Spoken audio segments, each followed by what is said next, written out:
I surrender to the Almighty my mind, speech, and body. Vanakkam.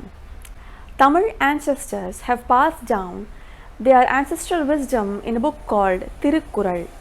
It is written by Thiruvalluvar and explained by Parimel Alagar. We are currently reading Parimel Alagar's commentaries for this book. This is a book on Aram, which is nothing but the order found in nature. Thirukkural shows us how to live in tune with nature in our life. It shows us how to grow in life by forming healthy attachments in life, and also shows us how to let go of attachments in the later stages of our lives as we move towards a higher goal.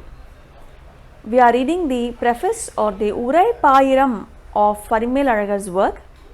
Parimel Alagar defined Aram and told us that Aram had three parts: Ozhikam, Vazhakku and Dandam.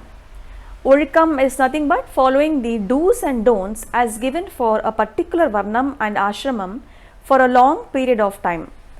When someone breaks from their Ozhikam and lies about it, then we have a dispute or a case, and in Tamil we call this as Vazhakku. And here we use Tarkam to find out the truth. When the wrongdoer is identified, punishment or dandam is given to bring the person back on the path of Aram. And this is what we have seen so far. So if Thirukkural is a book on Aram, then does it talk about Ozhikam, Vazhakku and Dandam? We left with this question in the last video. Today we will see the answer to this question. Even though Aram has three parts, Ozhikam, Vazhakku and Dandam, Thirukkural addresses only the Ozhikam and has left out Vazhakku and Dandam. Why did Thiruvalluvar leave out Vazhakku and Dandam?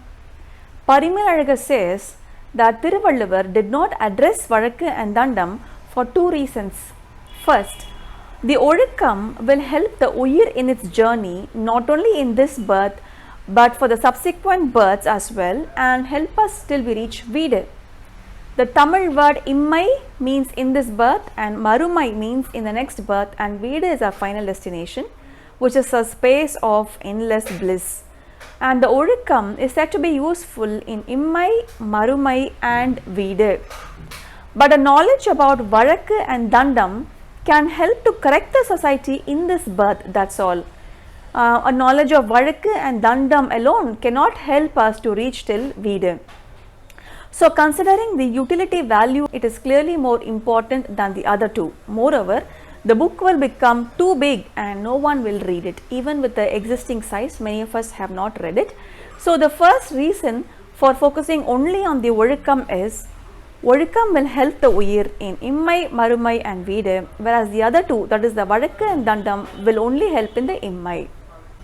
The second reason is, if people are living together in a society, then the society will teach the right and wrong. For example, murdering another human is punishable by law. But we didn't have to go to law school to understand that killing another human can get us into trouble. Just living with the society will give us that knowledge, isn't it? Therefore, for these two reasons, Vazhakku and Dandam are not addressed in this book. It focuses only on the Ozhikam. Okay?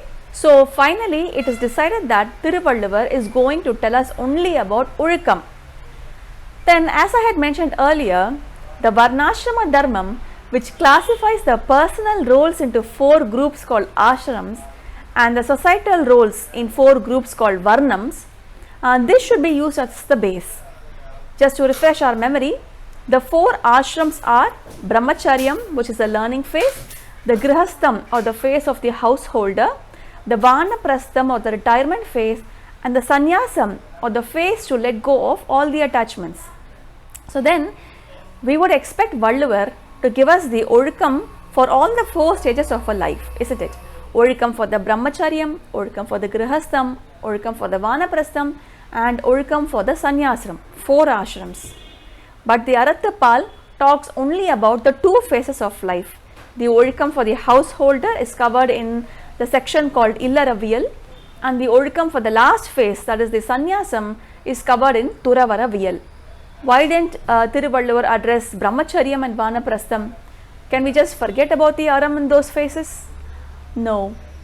Parimal clarifies and says that the Brahmacharyam is the preparatory phase for the householder phase, and therefore the aram for the Brahmacharyam phase is also covered in the Illaraviyal section of the Arathupal. The Vanaprastham phase is the preparation for the Sannyasam phase, and therefore the aram for this Vanaprastham is covered in the Turavaraviyal of the Arathupal. And having 4 separate sections would make the book unnecessarily big, and as I had said earlier, no one would read it. Alright, so finally we reach the conclusion that Thiruvalluvar is going to talk about the aram for the Grihastham phase and the Sannyasam phase of our lives. He focuses on the aram that is common across all the Varnams. The aram for the Grihastham is called as the Illaram, and the aram for the Sannyasam is called as the Turavaram. Okay, so now what is Illaram? We will get into the details of Illaram in the Illaraviyal, but here Parimal gives a short introduction. He says that Illaram is when a man and a woman come together to do aram. One person takes charge for the related activities inside the home, and the other person takes charge of the related activities outside of the home. Whoever had the required skills took on the corresponding responsibilities. In those days, women predominantly took the responsibilities of the aram inside the house, and the men took the responsibilities of the aram outside of the house. So with this introduction, we have almost come to the end of the Uraipayiram, and now Parimal drops us at the entrance door of the Arathupal. But another question that may arise for us is, we keep saying that Tirukkural is a book on aram, but then it has 3 big sections or pals, and only the first big section or the pal talks about the aram. The second big section talks about the principles of wealth creation, and the third big section or the pal talks about the principles of pleasure.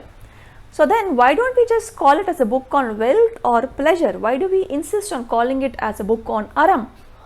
The answer is this: the wealth and the pleasure are only supporting activities. The main goal for the householder is to do his or her aram. That's all. We will see in detail what those arams are for the householder as we get into the chapters.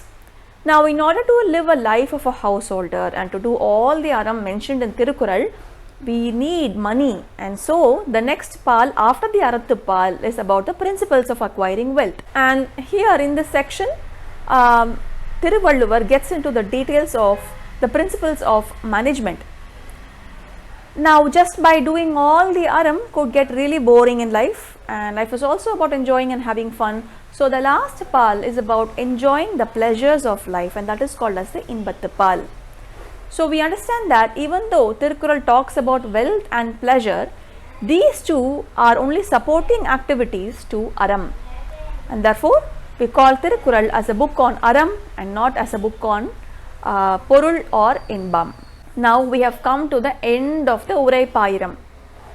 However intelligent and wise a person might be, he or she has to acknowledge the presence of a supreme power beyond us.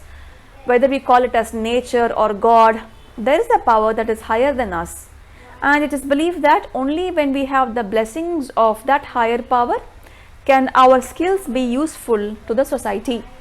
And Valluvar is no exception to this sentiment, and therefore in the very first chapter of Tirukkural, Valluvar is offering a prayer to the Almighty.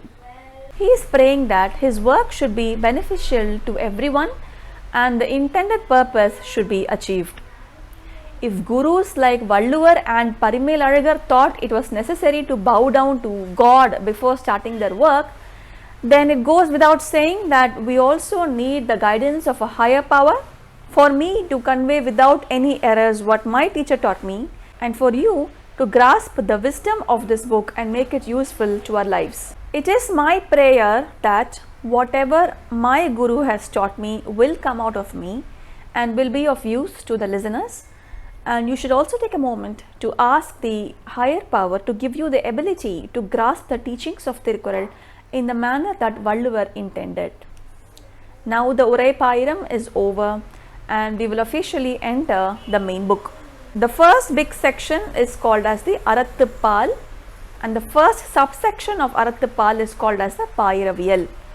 Pairaviyal is made of 4 chapters or 4 Adhigarams, and the first chapter or the first Adhigaram is titled as Kadavul Vaalthu.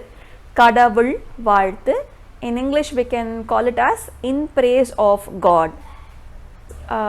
We will discuss some questions related to God before we start with this chapter.